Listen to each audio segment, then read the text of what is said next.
More often than not, I second guess myself. Every time I have to make a major decision in my life, I feel like I need to consider every option, see all the pros and cons, figure out who it would affect, who would be disappointed, and who would be happy.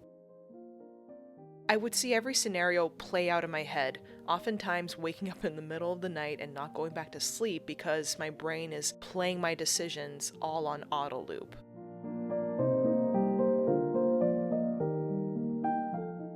After a while, I find myself making a decision which oftentimes is laced in resentment because in many ways, I'm exhausted. I take myself and my needs out of the equation and instead place everything on people and circumstances completely out of my control. It's almost like the minute I make a choice, I feel a tidal wave of, did I make the right choice? Did I just screw up? And the most dire of all, am I going to be miserable for the rest of my life because I made this choice? In the words of Katy Perry, I feel like a plastic bag drifting through the wind, succumbing to the winds of external forces and being pushed in a multitude of directions. This type of decision making, if I would even dare to call it that, it's a drag. It sucks.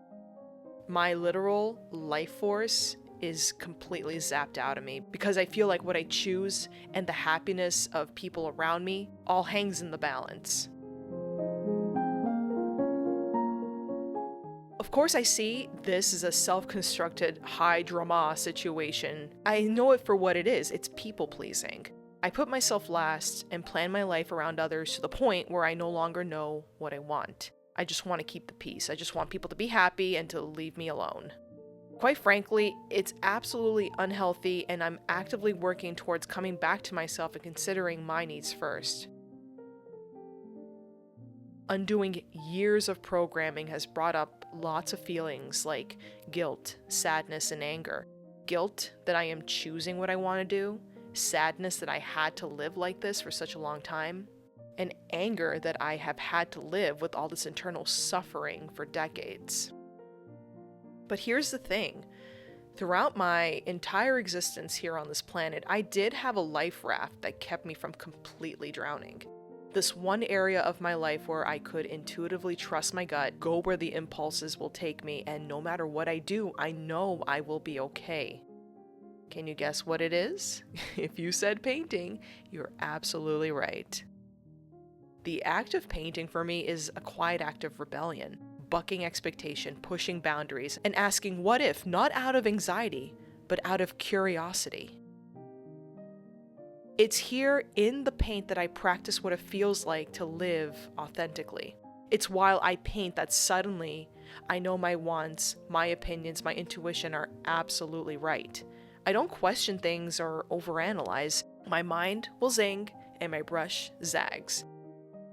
In a way, I'm improvising and dancing with my muse, finally welcoming her with open arms. I'm free. I'm me in all my paint-stained glory. That is the truth of my authentic self.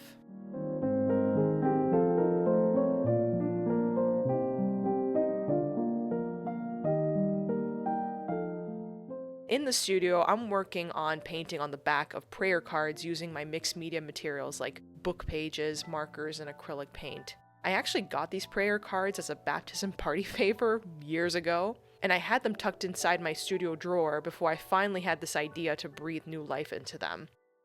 I really do like prayer cards for their simplicity on imparting beautiful pieces of wisdom and life lessons that not only help us be better people, but also live more joyfully and with more intent, no matter what your beliefs or your creeds are. I also believe that everyone's path toward joy and fulfillment in life is different. It's not a one-size-fits-all scenario. We're all wired a little differently, and that's why trusting our own unique spiritual compass, our intuition, is essential in our quest for joy. In our daily lives, we're taught to ignore our intuition, to keep the peace, but with these prayer card paintings where I feature figures wearing sunflower crowns, I'm intentionally letting my inner voice lead, even when it feels messy or risky. I'm choosing the colors and direction that feel right to me, not what I think my collectors or audience expects. If a line feels good for me, I place it. This is the practice of reclaiming my power from people pleasing, stroke by stroke. For those of us on the journey back to ourselves, the lesson of this simple prayer card is monumental. Our original authentic self knows the way, like a sunflower always yearning, always turning towards the sun. When you choose your gut, you are choosing to step out of the current of external demand and back onto your own shore. So let's trust that we are good people who want to do good in the world. And even though life can be an absolute butt and knock us down, we have the power, the intuition, and the wisdom to pick ourselves and others back up again, give ourselves a hug, and keep living our one wild and precious life. That is what these cards, this painting series is all about. A simple, tangible reminder of our unwavering inner light.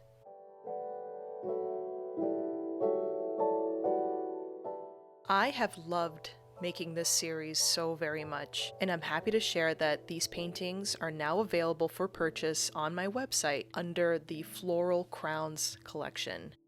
If you resonated with my message in this video or feel your heart has been moved, please be sure to check out this collection. The link is in the description below. Please like this video and be sure to share this with a friend or a family member you love dearly. May these always be a reminder for you to shine your light and be true to yourself. Trust your gut and your spiritual intuition. Always.